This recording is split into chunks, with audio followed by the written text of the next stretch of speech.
past year has been pretty stressful. We're still dealing with the pandemic and related lockdowns.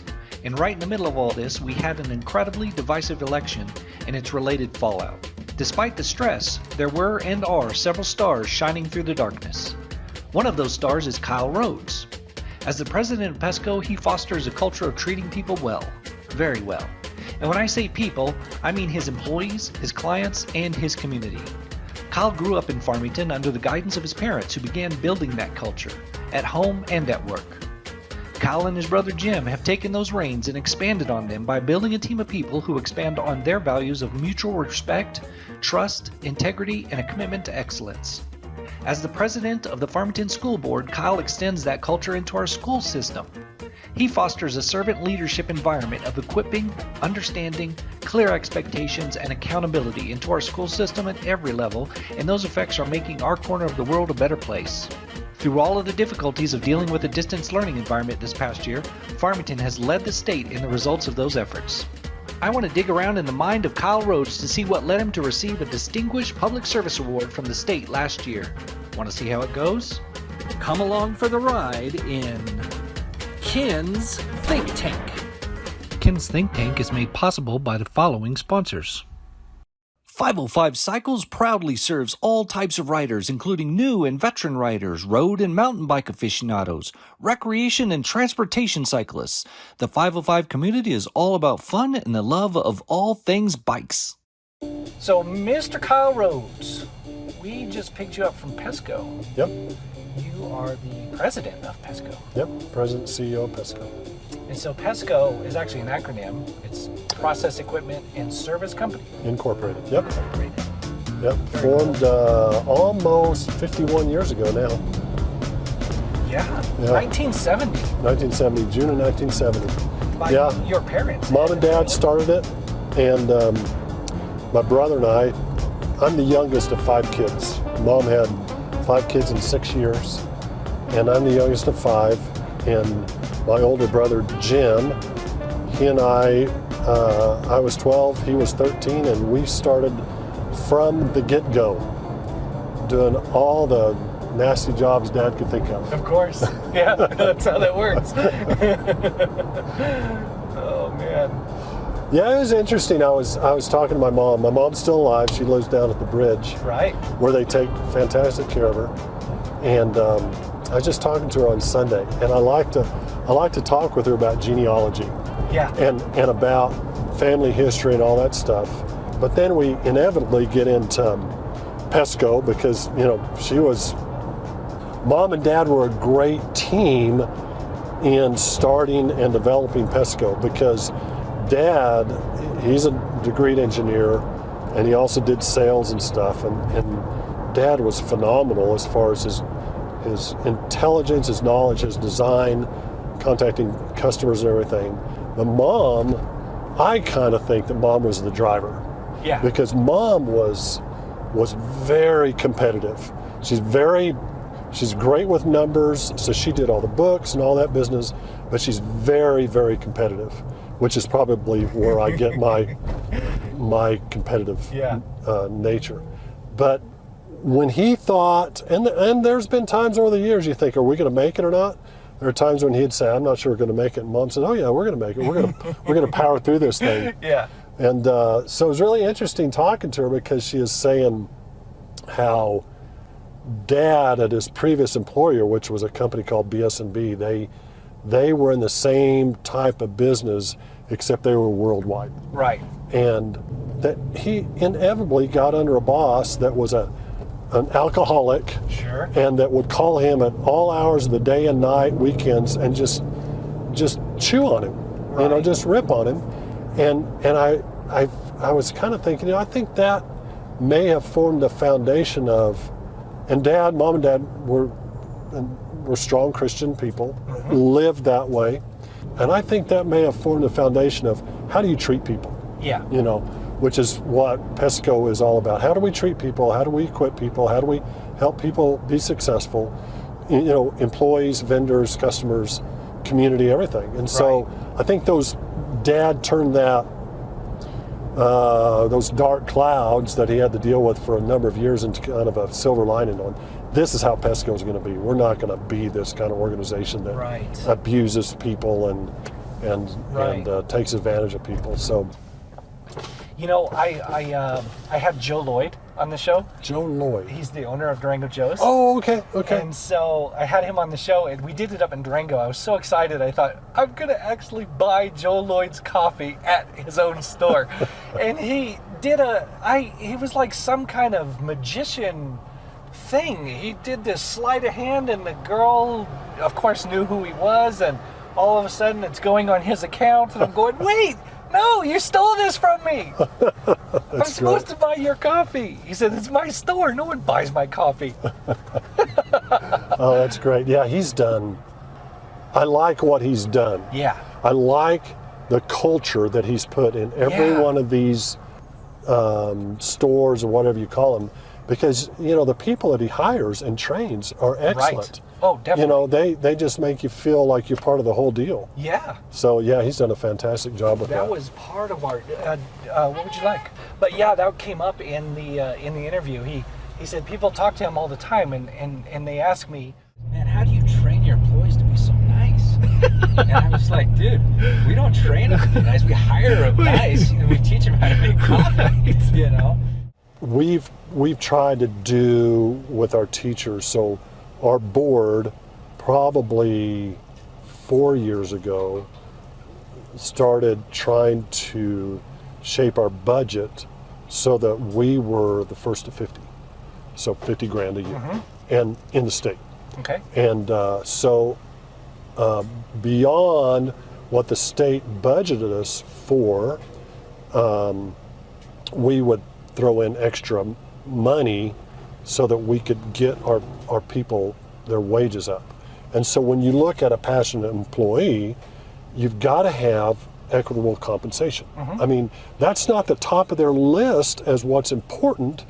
The top 10, it's probably number 7 or 8, if it's equitable. Right. Well, our teachers aren't equitable. Thank you. Have a great day. You too. Thank you.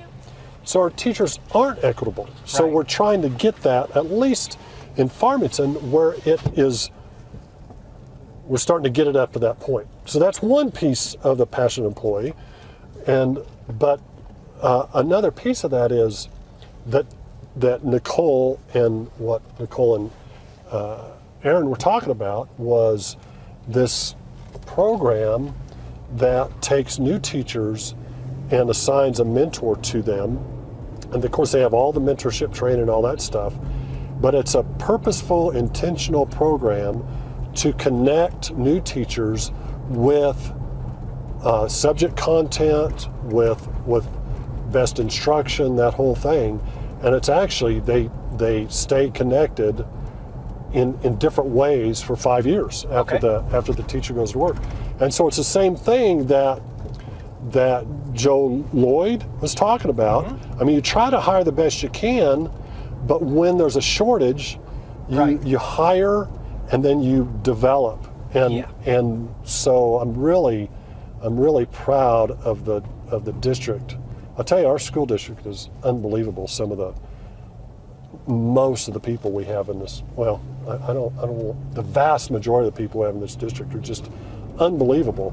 And the leadership is really, really good in trying to ultimately make our kids successful. Right. But the same thing at Pesco. You try to hire the best you can, and then you intentionally try to develop them both professionally and personally. Right. It was about a year ago. Well, it was probably a little over a year ago. It was probably in January or so of 2020.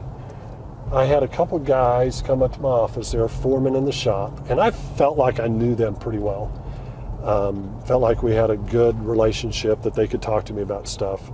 And they came up about a week apart, and they both said, we're having some major marital problems. One of them said his wife had left him and all this business. I thought, what are we not doing at Pesco that's keeping these guys from being more successful in their personal lives? Right. And so I contacted a friend of mine who was our pastor here in Farmington for 9 years. He was here from 2001 to 2010. He left in 2010. So I called him, or I emailed him and I laid all this out to him. I said, do you want to impact people where they are? Yeah. I said, this is a situation. Do you want to do ministry and impact people where you are? And this is what this would look like. And help me vision and help me dream about what this could look like in developing people that professionally and personally, so that they can have a positive impact on their families, on everything they're connected to, their community and everything.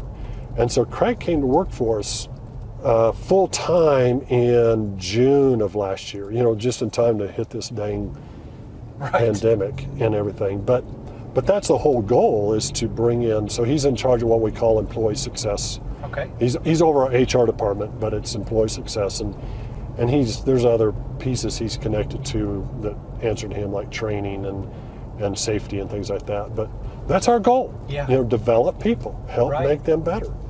A happy employee is a productive employee. Right, exactly. And it's the right thing to do. It is, yeah. It's the lagging indicator is profits, but the leading indicator is how do we treat people. Right. And so, just at a base level, right. What do we believe? How do we believe people should be treated? Right. So Joe figured it out early. You hire the right people. Yeah. And then you probably develop them and support them and everything, but that's what it's all about. Right. And we have a lot of people at Pesco that have had issues with addiction, with being in prison, things like that. Sure. But everybody deserves a chance. Sure. Yeah. Things happen, you get into situations maybe you shouldn't have, you make mistakes, that kind of thing. But how are you willing to move forward in this life? That's what counts. Right, exactly. How did you, an engineer working basically in the oil and gas industry, that's expanding out, but basically the oil and gas industry, get such a focus on involving yourself personally in the education system? Oh, well, that's one thing. I just love kids. Yeah. So I have 5 kids, and so I started coaching my oldest when she was about 4 to 5 years old in soccer, and 26 years later I finished coaching. And I coached soccer, I coached basketball, coached tennis, a little bit of baseball. I played baseball pretty much of my life, but I only coached like 1 or 2 years of baseball. And then when my youngest daughter graduated in 2010, I'd actually talked to Steve Nelson, who was on the school board at the time. We were talking about something else, and he said, hey, what would you think about running for my seat on the school board? And I said, when? Because Allie's still in high school. I'm helping coach the soccer team and helping with the tennis team and stuff. And he says, well, it's not going to be for another 1.5 or 2 years, whatever. I said, yeah, I'd consider that. And so I ran for school board. And so I've been on the board for about 10 years now. I've got 2 more years left in this term, 2.5 years left in this term. But it's because I like kids. Right. And I think they deserve the opportunity to succeed. And so that's why I'm involved in that. And so are you the current president of the school board? Yeah. But you're also, are you still a board member for the New Mexico State University Foundation? Yeah, I'm on that board too. Okay. And how long have you been with that? Oh gosh, I think just about 3 years I've been on the foundation board. What's the foundation do? So again, the foundation is all about helping kids, and it's all about raising money to give scholarships to kids. Cool. So that they can afford to go to school. Right. That's pretty much what it's all about, and so it's a lot of governance, because there's a lot of potential liability with handling those funds and how you invest them and how you monitor it and make sure there's a good oversight and stuff like that.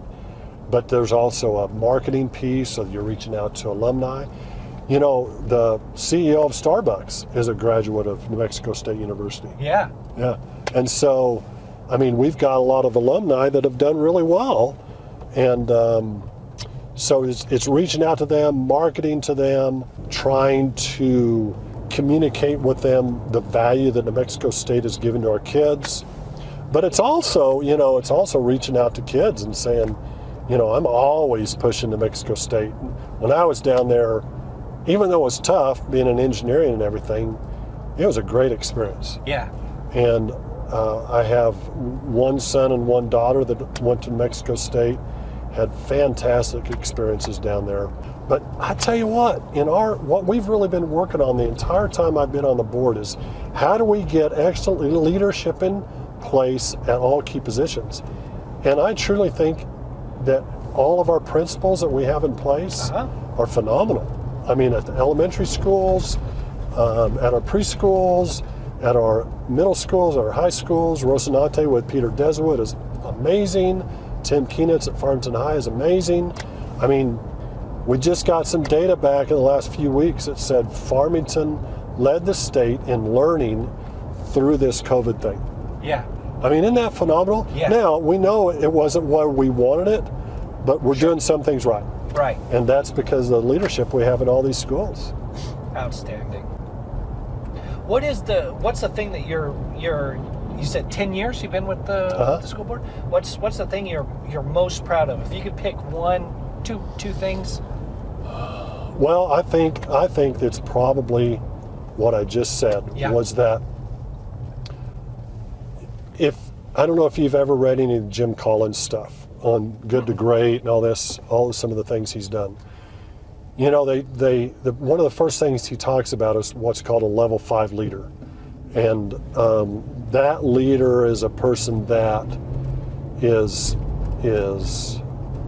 technically extremely strong, but is also a very humble person, is very values-based, and just has a drive to make things happen. But then the next thing they talk about in an organization is having the right people on the bus and the right people on the right seats on the bus. And I think the best thing that we've done over my tenure is to try to put all of those pieces in place to give the organization foundationally the best chance to be successful. Right. Now, we've continued to work on things. I think that the primary job of the board is to make sure that foundationally the organization is in good shape. Mm-hmm. And so and that's a never-ending thing. Right. So right now we're working on aligning the organization from the board all the way to the teachers, and really how I should say that is from the teachers all the way up from the board, because they're the ones that are doing the work. Sure. Right? Yeah. And so aligning what they're doing all the way up to the board so that we are supporting them with targeted support, financially, training, everything, to give our kids, who are our customers, the best chance of being successful. And so it's, I guess number one is getting all of the right leadership in place, developing them well, putting a model of instruction that has proven record of success, and then organizationally having the right strategic plan in place, having the right evaluations in place, having everything aligned and everything cascading down from the board all the way down. Right. And then holding everybody accountable for doing good work, including the board, because we have an evaluation that we've put on ourselves too, right, to make sure that we're effective. Right. And I guess the most pleased I am, the most proud I am is that